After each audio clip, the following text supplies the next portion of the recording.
नमस्कार दोस्तों। बहुत समय पहले की बात है। गौतम बुद्ध भ्रमण करते हुए वैशाली नगर के वन विहार में पहुँचे। उनके आगमन का समाचार पूरे नगर में फैल गया। कुछ ही समय में मानो पूरे नगर में उनके आने का दृश्य उमड़ पड़ा। बड़े व्यापारी, शिक्षाविदी, समाज सेविका, अधिकारी और राज परिवार से जुड़े कई वरिष्ठ भी वहां पहुंचे।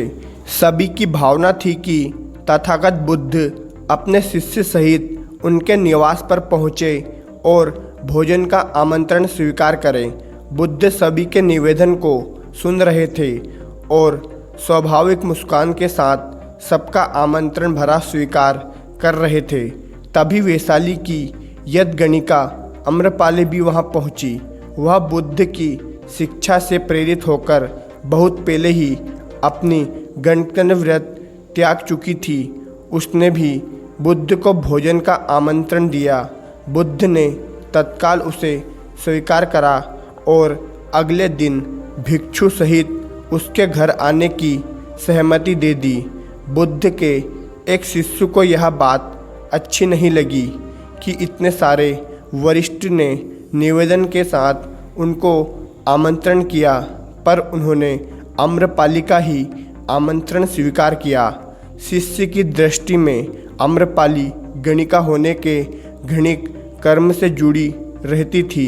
जब सभी लोग चले गए तब शिष्य ने पूछा, भगवान, इतने लोगों ने आपको न्योता दिया, फिर भी आपने अम्रपाली का ही आमंत्रण क्यों स्वीकार किया? बुद्ध ने कहा, मानो वह गणिक थी, लेकिन पश्चाताप की अग्नि में तपकर वह निर्मल हो चुकी है। यदि कोई व्यक्ति इस निर्मलता को प्राप्त कर ले तो वह उनसे भी श्रेष्ठ हो जाता है जो ऐसे किसी गणिक कर्म करते रहते हैं। ऐसे व्यक्ति का आमंत्रण स्वीकार करने में संकोच नहीं होना चाहिए।